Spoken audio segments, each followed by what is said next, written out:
So, very good morning. My lecture is on strategic planning in the technical institutions. The contents of my lecture are mainly into two categories. One is the concept, characteristics and the steps in the strategic planning of technical institutions, and second is a case study of an intergovernmental international organization, which is the CPAC, Colombo Plan Staff College for Technician Education, Manila, Philippines. Now, before I start, I am just reminded of a story. See, there is a book called Alice in the Wonderland. So, in that book, there is a stage when Alice is going in a jungle, and she is standing at the crossroads. So, crossroads, and she does not know which side to go. So, she is thinking, she is quite puzzled, she is thinking what to do now. Then suddenly, there is a cat which comes from behind a tree. So, the Cheshire cat asked Alice, "Can I help you?" Alice said, "Yes, please, I am lost and need to know which road I should take." The cat asked, "Where are you going?" Alice said, "Gee, I do not know." "Well," said the cat, "then it does not matter which road you take." So, this story shows the importance of the planning and the strategic planning in any endeavor, in fact. So, if you do not know where you want to go, then any road will take you over there. Okay. So, we say that if you fail to plan, you basically plan to fail. Okay. Now, what is a strategic planning? The strategic planning determines where an organization is going over the next few years, how it is going to get there, and how it will know if it got there or not. So, basically three things: where you want to go, how will you reach over there, and how will you come to know that whether you have reached there or not. The purpose of the strategic planning is to lead the organization to an effective new strategic direction and thereby achieve organizational success.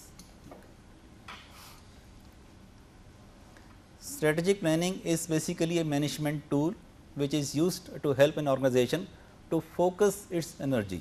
You see, once the planning is already set, once you know your vision, your mission, your goals, strategies and objectives, you can focus all your energies towards a specific goal, right. And then to ensure that all are working towards the same goals. So, we have a set of goals, say 2 goals, 3 goals, 4 goals, and everybody in the organization working towards the same goals. To assess and adjust the organization's direction in response to the changing environment. The environment is changing very fast, there is a lot of changes in the environment. We talk of globalization, we talk of regionalization. So, you can change your direction, you have set a, let us set a goal, but you can have your midterm evaluations of strategic planning, and then based on the based on the feedback from the environment, you can set your, you can change your goals also. To continually, it is not continuously, it is continually. I hope by now you know the difference between continuous and continual. You know what is continuous and continual? Continuous is you just continue, okay. Continual, you go up, you stabilize, again you go up, again you stabilize, again you go up, that is continual. To continually meet the expectations of the stakeholders, keeping an eye on the future. So, the stakeholders, which are of course very important, let us say in case of any technical institution, let us say engineering college or polytechnic, let us say, who are the stakeholders? Your students are the stakeholders, parents are the stakeholders, society is a stakeholder. So, you must respond to your stakeholders requirements, basically keeping an eye on the future. Now, when we talk of the different planning exercises, there are basically 3 types of plans. One is the project plans, the tactical plan and the strategic plans. So, let us discuss them one by one. What is a project plan? A project plan includes the detailed activities, responsible individuals and the timings required to complete a specific project. So, it is for a specific project, it is called a project plan. You have a project at hand, so what activities you want to do, who will do those activities and the time deadlines, okay, for a specific project plans. They have tangible and measurable outcomes. Since it is a project base, so the outcomes are very clear, very tangible, and you can measure the outcomes also. This is specific starting date and a targeted completion date. Okay. So, this is your project plans. The second is the tactical plans. The tactical plans include the overall activities, measurable outcomes, responsible individuals and the targeted completion dates required to succeed during a relatively short period of time like 1 year. So, when you plan for a year or let us say 2 years, it is called a tactical plan, like an operational plan basically. Okay. It must be monitored regularly throughout during the year. Okay. Let me take one example, operational plan, O plan of the NITT Chandigarh. You see, when we make an operational plan in this institution, the first is the mandate of the institution. Our mandate is basically the northern region in specific and national in general. So, in the specific, we have this 9 states in the northern region. So, they are our immediate client states plus of course, national also, like we have this national programs, we have the AICT programs, national conferences also. So, what are their requirements basically? So, who are the stakeholders? So, when we design our operational plan, we go to different states, all these 9 states we go to them, we conduct workshops over there with the polytechnics, faculty from the polytechnics, and directors of technical education in all these states, involving the industries, involving all the stakeholders during those workshops. Based on the feedback from there, we design the operational plan of the polytechnics over here. Okay. Similarly, for the engineering colleges, we go to the states, we contact different engineering colleges, we have a workshop over there, we bring the material from there and then we design the operational plans. So, we have basically 5 areas of functioning. These 5 areas are, one is the education and training, it is like a staff development basically. We conduct the training programs for the teachers from the engineering colleges, from the polytechnics and of course, other training programs. The second is the R&D, research and development, that is the second area of activity. Third is the curriculum development, we design, we modify the curricula of different polytechnics of the country. The fourth is the instructional material development, the instructional resources, whether they are the print or they are the non-print. So, we have a fairly large number of instructional resources. We have written like books and modules and all those things over there, and non-print. Non-print is like video films, like this, this is getting recorded, let us say, it will come out in the form of video film. So, we make the video films or some packages, some computer aided learning packages, that is number 4. And the fifth is the extension service in the consultancy work. We go to the polytechnics, we go to the engineering colleges, we work over there, and then the consultancy work. So, we have basically 5 areas of activities and all the departments, they perform these 5 activities. So, we believe in the holistic improvement, not only the training portion, but the training, education come training, come R&D, come instructional, come curricula, come extension, come consultancy. It is like a holistic improvement of the technical teachers basically, right. In fact, you can see our operational plan on our website also. So, when we make our operational plan separately for the polytechnics, separately for the engineering colleges, we put it on the website. You can access from there. Now, when we have this, like the future programs or future conferences, you can access from there. And we have the short term courses, we have the long term courses, we have the MTechs, we have the PhDs, we have the national programs, we have the DST sponsored, AICT sponsored, national conferences. It is a mix of so many activities over here. So, it is like a holistic improvement of the technical teachers. Okay. Now, comes the strategic plan. So, a strategic plan requires the organization to take a longer term perspective than normally considered necessary for the operational situations. So, it is little for a longer time, not only for a year, but maybe 5 years or 7 years or 10 years at the most. It must be monitored regularly during the period. So, once you make a strategic plan, you have to continuously keep on monitoring that specific plan. We can see this slide, this shows the total process of the strategic planning. So, first on the left hand, the saying top corner, where the institute is right now, where we are right now. So, you do your like SWOT analysis, where we are right now, okay. Then where you want to be, where you want to reach, okay, and then how to reach over there. Basically 3 things, where you are working, where you are right now, where you want to be, and how to reach over there. And you do that with the environmental or the SWOT analysis. You do the analysis of like SWOT, strengths, weaknesses, opportunities, threats, environmental analysis, keeping an eye on all the stakeholders, because they are the prime target. Without stakeholders, we are nothing. Like for us, you are the stakeholders, okay. Maybe for you, students are the stakeholders, something like that. And then out of this exercise, you make your vision first. So, first you make a vision. from the vision comes your mission statement and then the goals and then the objectives. So, this shows the entire strategic planning basically process. Okay. So, this is like another this thing, you have the need assessment survey first, it is like a SWOT analysis or environmental this thing. So, then you know where you stand, that is called the strategic analysis. So, where you are right now, what is your present status, strategic analysis. Next is where you want to reach, that is where you are going basically, strategic direction, and how to reach over there, which is called the action planning basically. So, basically 3 this thing broad categories, strategic analysis, strategic direction and the action planning portion to reach over there. Characteristics of the strategic planning, it takes into account the internal dynamics of the organization as well as the external dynamics outside the organization. So, what is inside and what is outside, it is like a SWOT. When you talk of the SWOT, strengths and the weaknesses are internal, the O and the T are external basically, okay? Because you are not working in isolation, you are working in a certain society. So, the external environment also affects you. It analyzes the effectiveness of the organization in its goals and the objectives, and it establishes if a change of the direction is required. In case you just want to change your direction, so it can help you to change the direction. The strategic planning is not an activity that is once off. So, it is not a one time activity, it is a continuous process basically, because the environment keeps on changing, so it's like a continuous process, it is not a once off activity. It cannot be conducted at 1 or 2 day planning sessions, it takes certain times, because when you want to collect the information from the outside, let us say, it takes some time. In fact, when I was working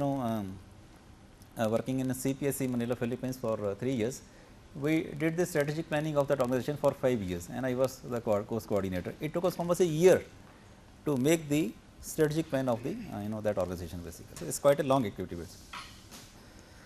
So, stages in the strategic planning process, we start from the bottom. Number 1 is determining the present position of an organization through a strengths, weaknesses, opportunities, threats analysis or other methods of evaluation, that is number 1 of course. Second is deciding the likely position of the organization in the future. So, what you want to reach in the future, your vision, your futuristic vision basically, and then establishing an approach to achieve the vision and implementing it. Okay. So, again three things basically, I am just trying to repeat it again and again to drive home the point.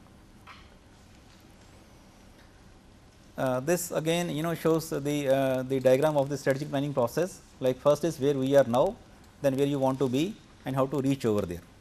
And there is a small sort of an example regarding the faculty development. Let us say you want to do the faculty development strategic planning, let us say. So, where you are right now, you can see this this box at the bottom. So, percentage faculty development. So, how many people are already developed, let us say what is the status this thing. So, what is the current status, let us say, review analysis, and maybe there is no link or minimum link with industries, maybe this is the current status, maybe where you want to reach in terms of the percentage you can define over there. Then strategic management systems and strong industry partnerships basically, and how to reach over there, you can have a partnership with the public and the private sector, that PPP model you can adopt.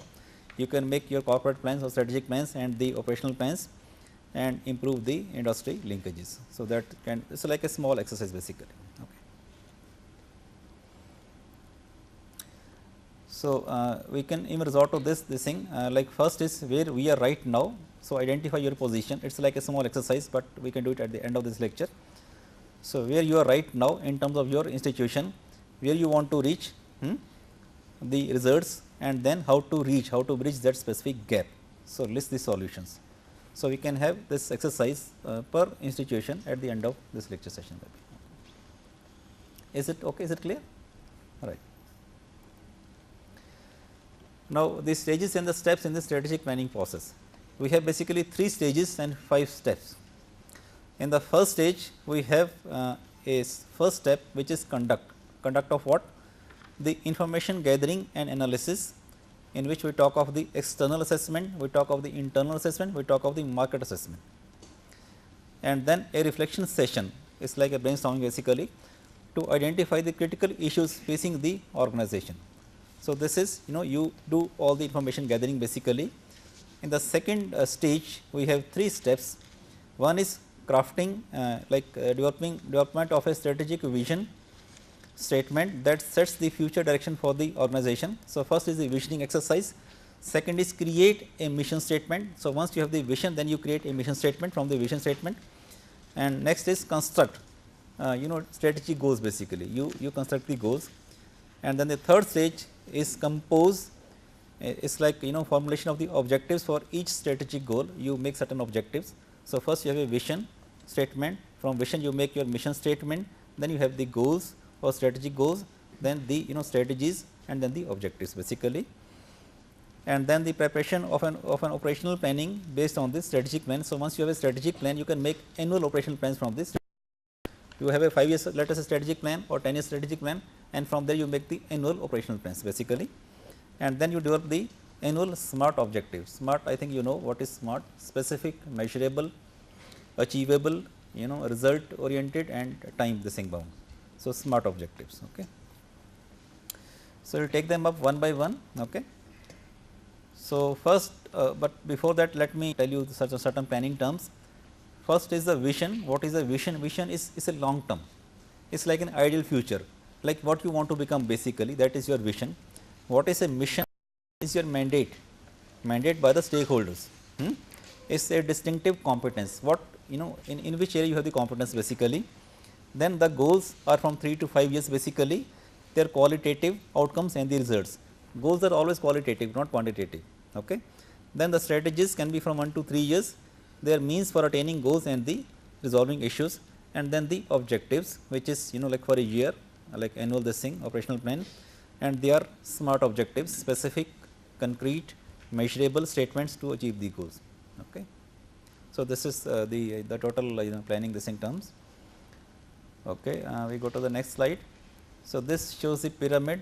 At the top there is a vision, then comes a mission, then there is one vision, there is one mission, but you can have 2 missions also. Then maybe goals, maybe you have 3 goals, 4 goals, 2 goals, and then the strategies. So, we have strategies per goal you have the strategies, and then the objectives. So, every strategy has got a objective. Okay. Okay. Now, the first step was conducting the information gathering and the analysis. First is the external environment. First is the political environment, like your competitors basically, they can be a source of let us say threat for you also. Then the economic environment, then the social in which you are operating, social environment, technological environment, legal changes, if you have like you may talk of the NBAs, we talk of all this, these are all basically legal changes, needs of the stakeholders and the community at large. So, the stakeholders in your case and the community, the society at large. So, they expect something from you. So, what are their needs? So, that is all external environment. For the internal, you do your SWOT analysis. I told you strengths, weaknesses, opportunities, and the threats. So, strengths and opportunities come on the positive side, and the weaknesses and the threats they come on the negative side. 2 are external, 2 are internal. Okay. So, this is an example of a SWOT analysis of a company basically, just to give you an idea basically, like the strengths. Maybe the skilled staff can be a strength. Let us say in your case you have the faculty, very good, let us say faculty, very good staff, let us say very good students, maybe intake is very good, let us say. So, that can be a strength. Then good reputation and the image is again a strength. Diverse technology, this is in the case of a company actually, so using a lot of technologies, let us say, so that can be a strength.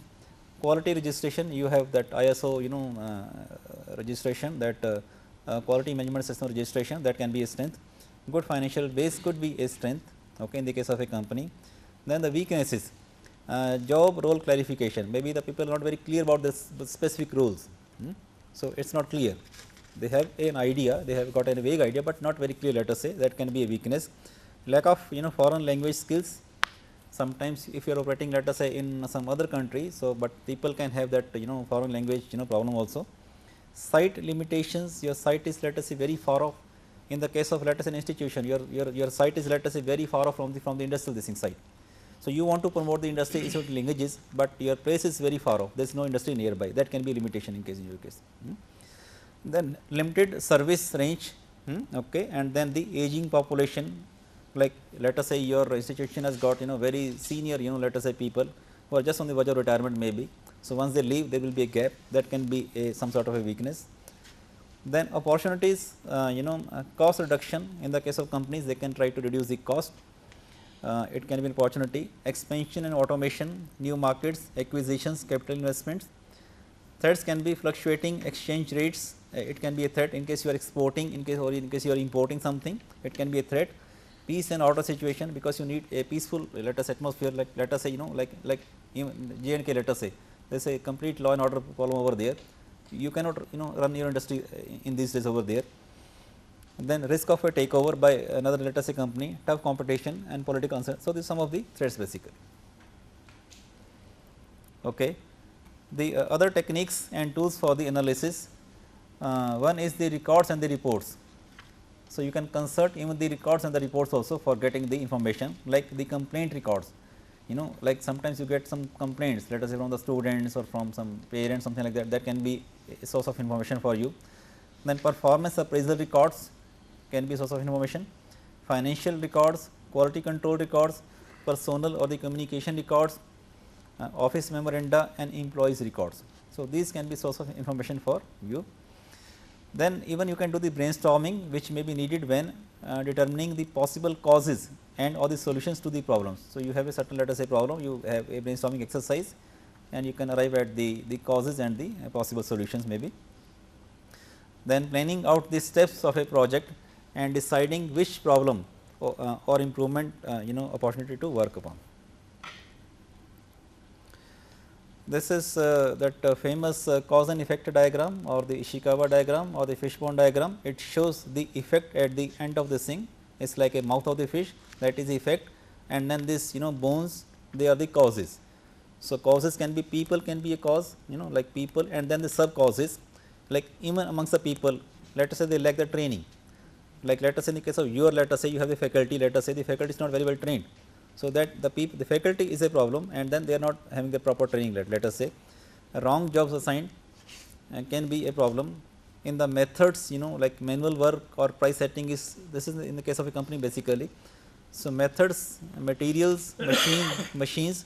So, these can be the possible causes and the sub causes, and the effect is the product not as per the customer requirements.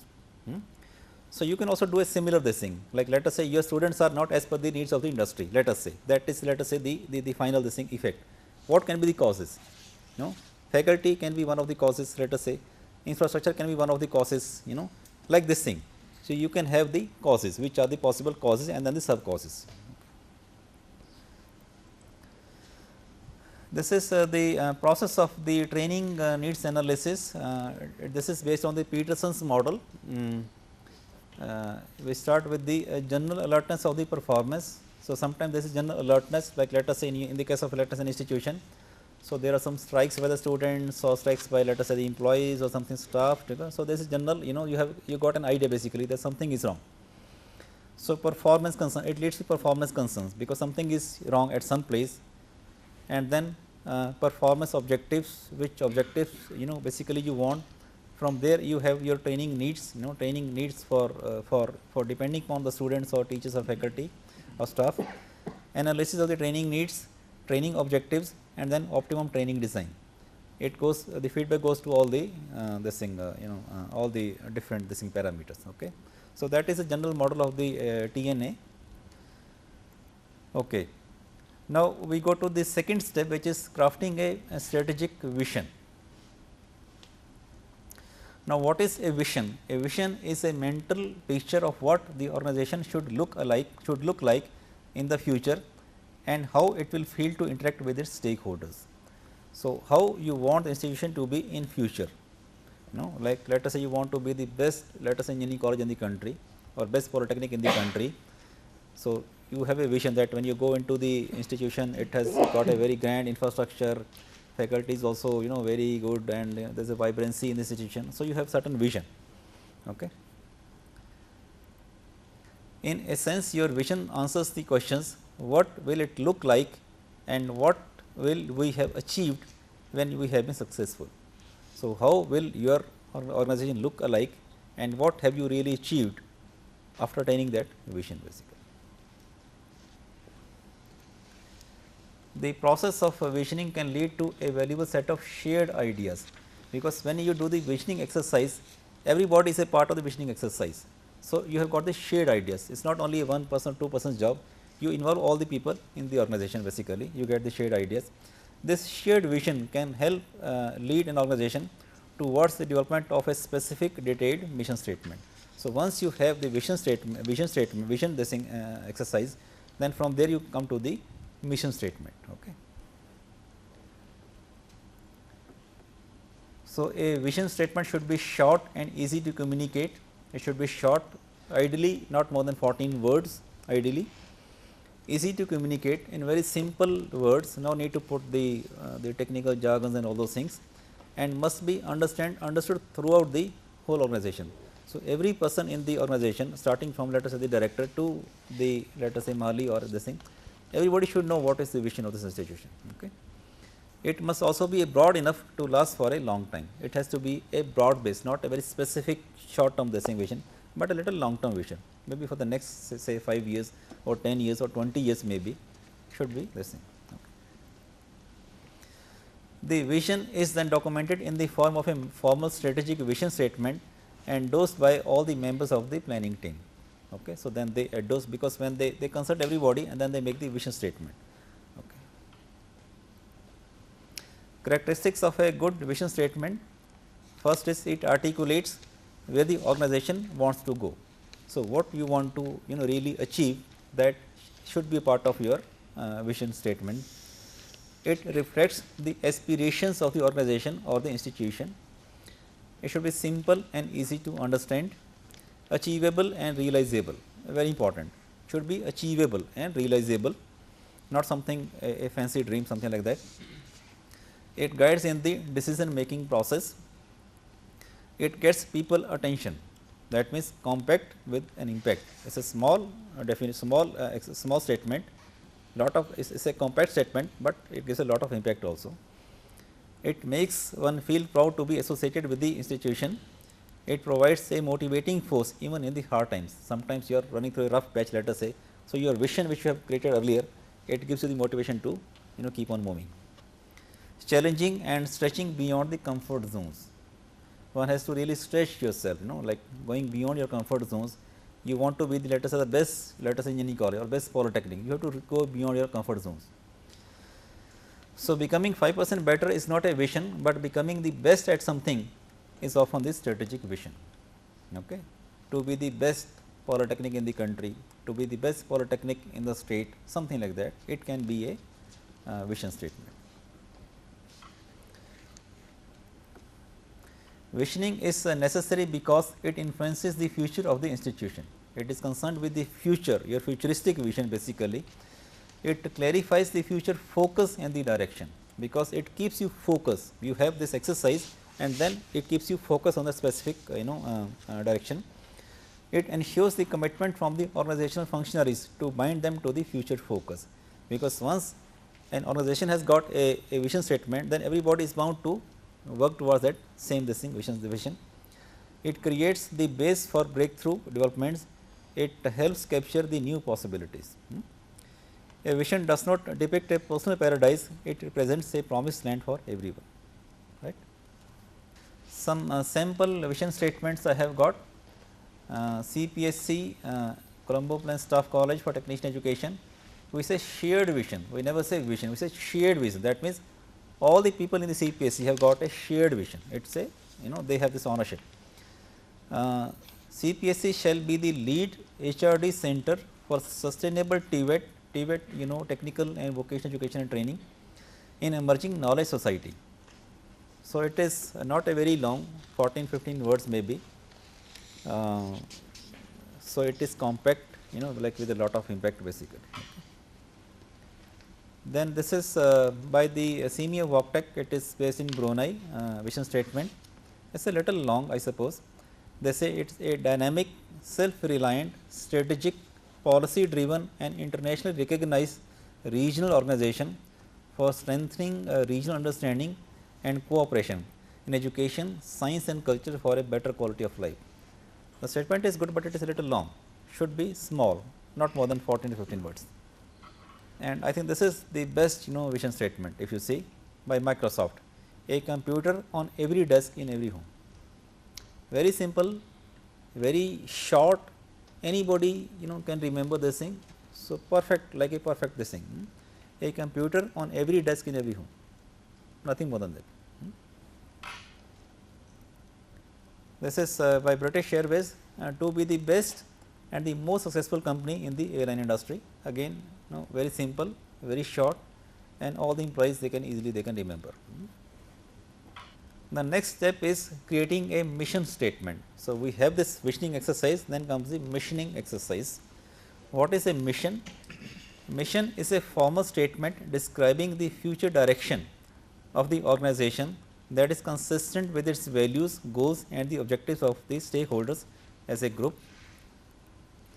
The mission statement should include your organization's purpose, okay, and explain its core business. So, what is your business and what are your core competencies? It should always this thing.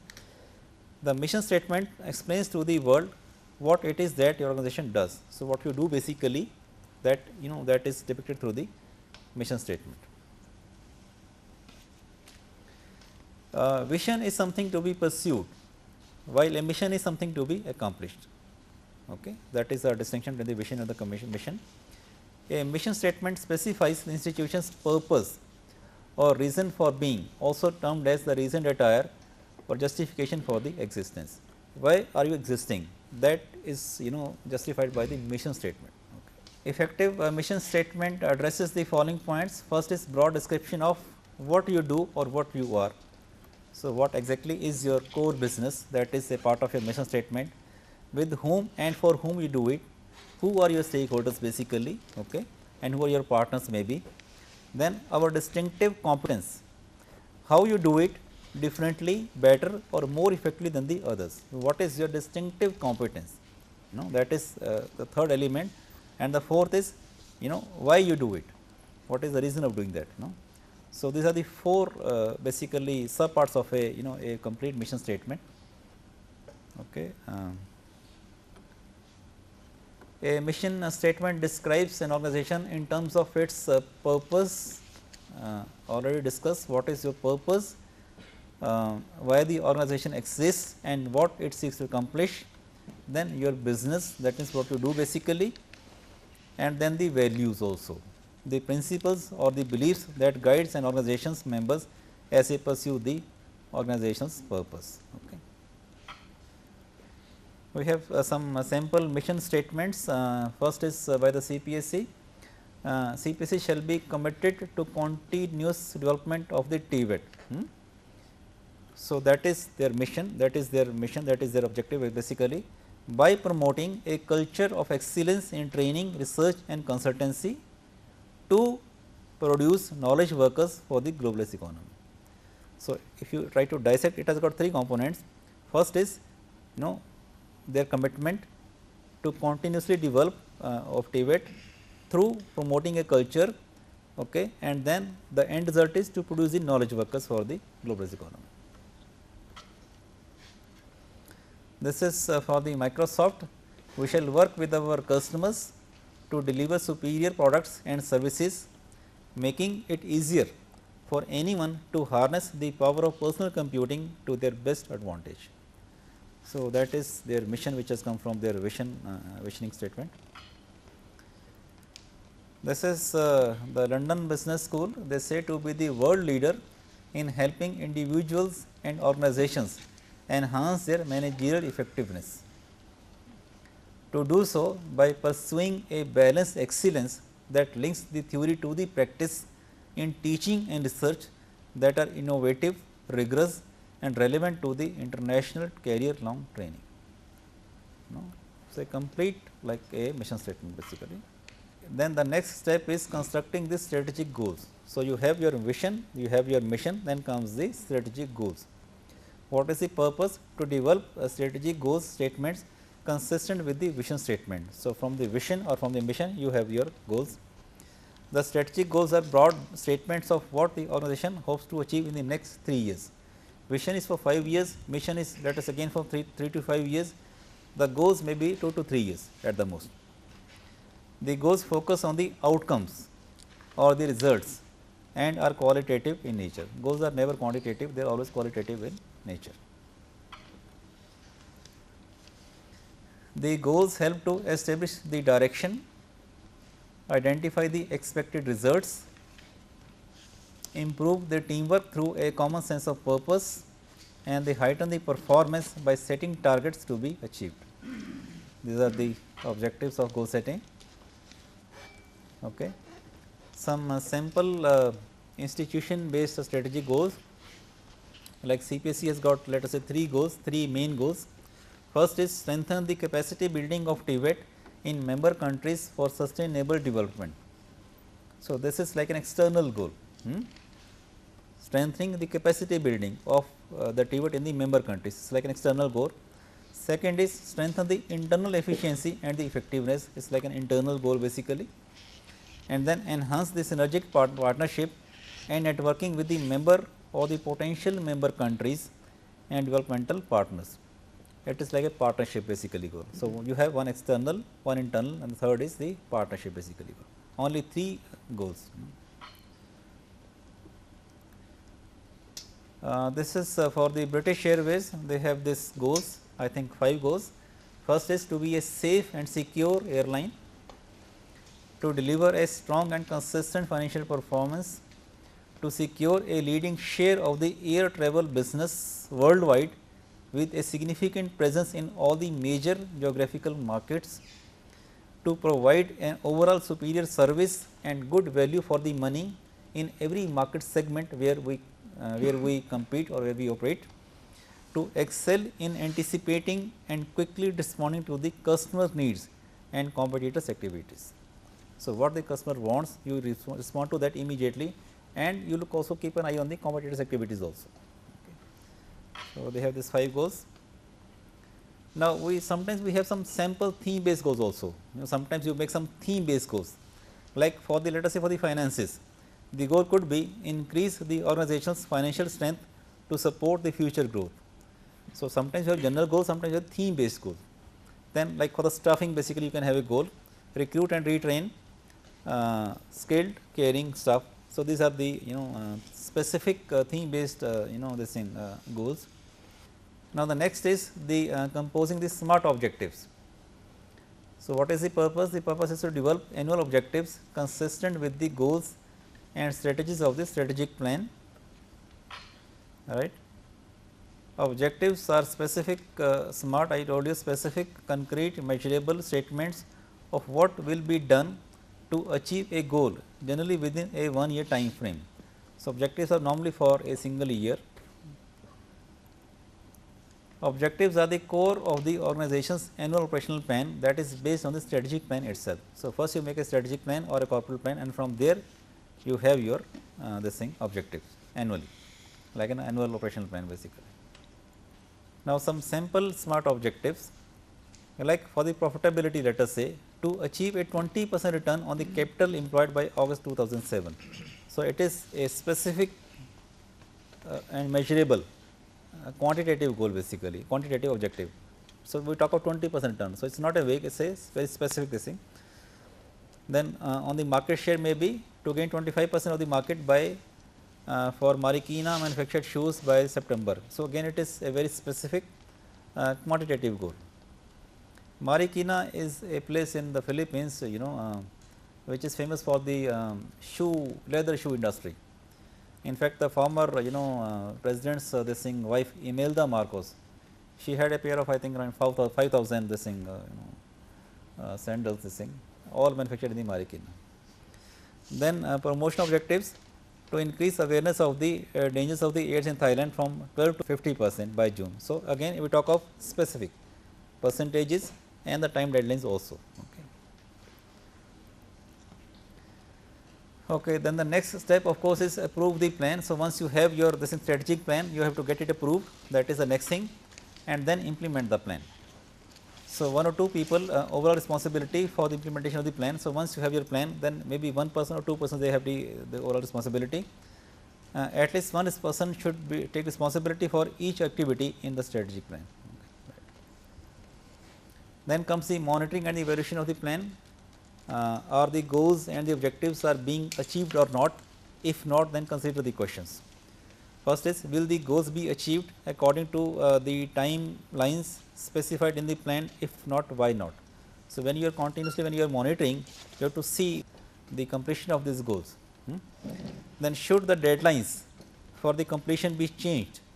Because since you are doing the evaluation monitoring midway, so do you need to change the deadlines? Do the faculty or the staff have adequate resources, because you have given them the responsibility, but do they have the resources to complete those responsibilities? Do they have the necessary money, equipments, facilities, training, etc., to achieve the goals? Okay. Then are the goals and the objectives still realistic?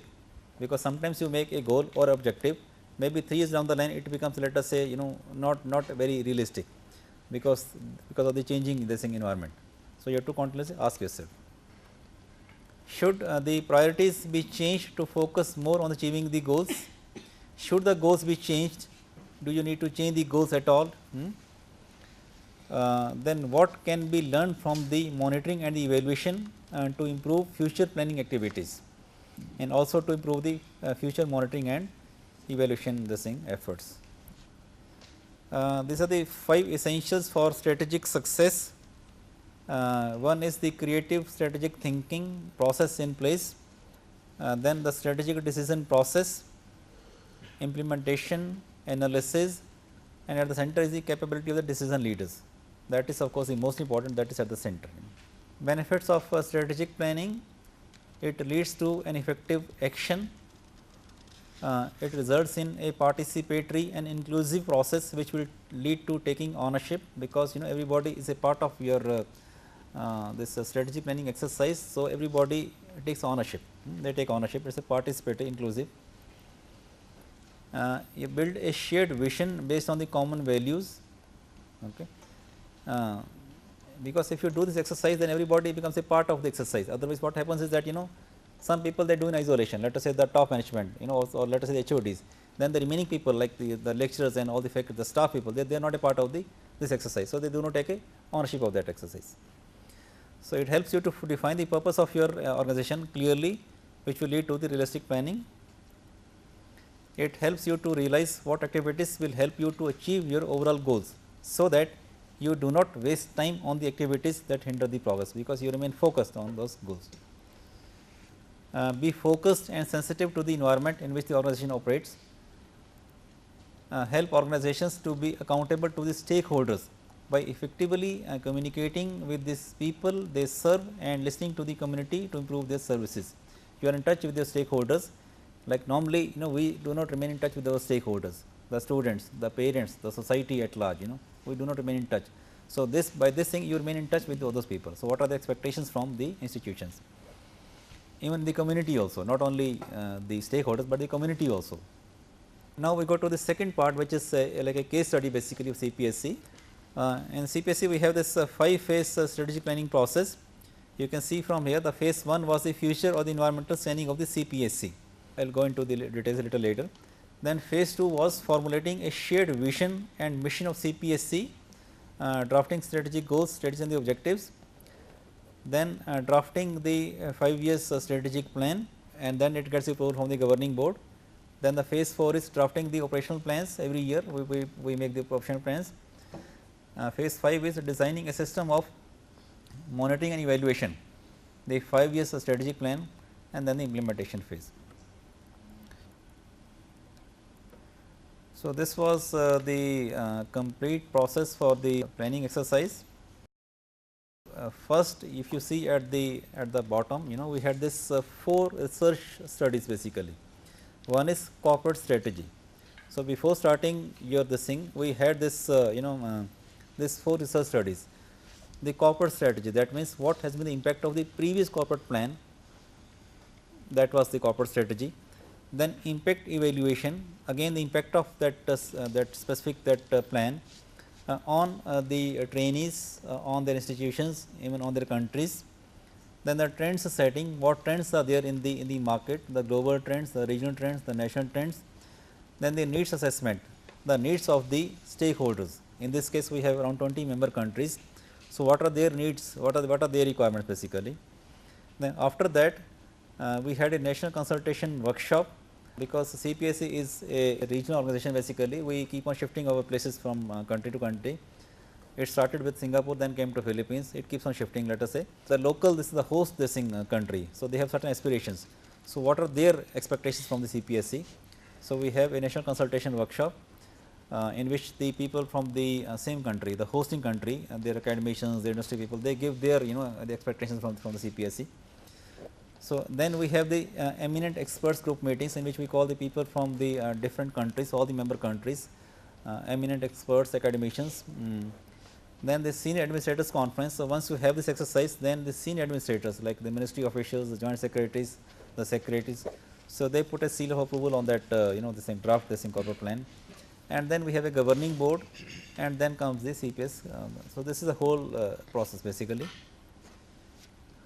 So, we had this needs assessment survey, 4 types of survey questionnaires I discussed already. The first was this corporate strategy. It was designed to elicit information about the extent of fulfillment of CPSC's corporate plan and its validity for the coming future. The effect of the previous corporate plan, how useful it was, and what is its validity in the future times. So, that was the basic purpose. These were the respondents from different countries, and the respondents, they represented every member country of the CPSC. The second was the impact evaluation. It was designed to elicit information about the impact of the CPSC courses at the participant organization from where he or she comes and the national level, and to assess the areas where CPSC needs improvement. So, once you conduct a, let us say, training program, so what impact the training program has got on the participants, you have to assess that after some time, and then the effect of that program on the institution from where he or she has come, and then on the country also. So, the respondents were the participants of various training programs, CPSC alumni and the liaison officers, because we have got a liaison officer in every country. So, they can give you a proper feedback, and they came from all the member countries of CPSC. The third was the needs assessment survey. It was designed to elicit information about the needs both present and future of the member countries. So, what do they need basically from the CPSC, their current requirements and their possible future requirements also. The question was divided into 2 main things. One was the thrust areas. So, what thrust areas they expect us to address to, and then their training needs. Training, when we talk of the training, we have the regional programs in which people from all the countries they come. In country, for a specific country, we have in country programs, customized courses as per the specific requirement of a member country, consultancy projects and the research areas. So, we had identified around 36 thrust areas based on the previous strategic planning exercise. So, I have given only 10 here. Like these are the thrust areas which they identified. First is application and integration of the ICT in education and training. So, this is very relevant because ICT is coming into education training. Second is the capacity building of public and private TVET service providers, their staff training, capacity building basically. Strategic planning for TVET development, because this exercise is normally missing in the institutions. Emerging technologies in education and training, research and development is again missing in the institutions. Competency based education and training, communication skills training, curriculum and instructional material development training, entrepreneurship is again becoming very important, and the LMIS. So, these were the top 10 major thrust areas where they wanted us to really intervene and address those thrust areas. The fourth questionnaire was the trends setting. It was designed to evaluate the trends that are likely to have a significant impact on the TVET system in the Asia Pacific region. We talk of the TVET, technical and vocational education and training sector basically. So, it was divided into 3 parts: the trends at the country and at the regional level, then trends that will create the opportunities for the CPSC, and trends that can be a threat to the CPSC. So, we had these 4 questionnaires. This was the SWOT analysis of CPSC in 2007-8. So, our strengths, client focus, CPSC is highly client focus. We keep the customers always into our mind. Human capital, the people are beyond imagination over there. People are very hardworking over there. Then cross cultural harmony, since we have this 18-20 member countries. So, it is important to have the cross cultural harmony.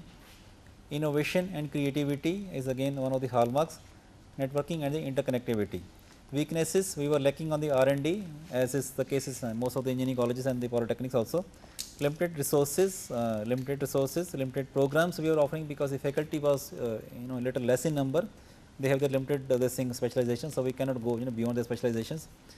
Opportunities, expansion of the programs, R&D, new knowledge environment, specialized projects, and then the scholarships in the higher education. Then the threats, economic crisis. Some of the countries are passing the economic crisis, like Bangladesh or small countries. They cannot really give their contribution to the CPSE sometimes. Lack of connectivity with some of the countries like Myanmar and like Fiji and all those places. Political turmoil in some of the countries, even in the Philippines also, and change adaptations. So this was our SWOT analysis. And then this NCW we had, in which we had the people from the different sectors of the country. You can see over here. And then this was the output of the NCW. We had a draft vision, mission, and the goals.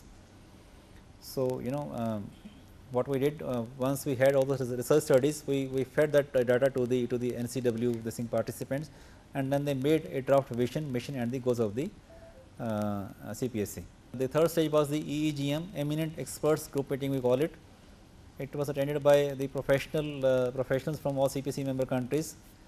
They revised the draft vision, mission, and the goals, and then they formulated the strategies and the objectives also. Next was the SAC. In the SAC, we had the very high officials from the ministries mostly. They again checked all those vision, mission, everything, and then they refined them, as per their thing. Okay. So this was our corporate plan. It's like a strategy plan basically. We call it as a core corporate plan. The elements of the corporate plan, we have basically three this thing. One is the corporate strategy, second is the resource requirements, and the monitoring and the review mechanisms. So you can see over here we had three goals. I discussed the three goals earlier. Three goals, one external, one internal, one is the partnership basically. The first goal had two strategies, second goal had 4 strategies, and third goal has 2 strategies. So total of 8 strategies, and their objectives per strategy. So like first goal has got total of 12 objectives, one for every like strategy.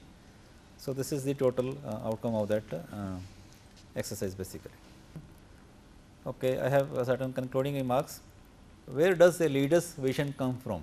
In any organization, it is the leader which matters the most. A leader is like an engine, the engine will decide the speed of the train basically. To find your vision, you must listen to the inner voice. The vision starts from within. I am talking of a personal vision here. The vision starts from within. Do you know what your life's mission is? If what you are pursuing in the life does not come from the depths of who you are and what you believe, you will not be able to accomplish it.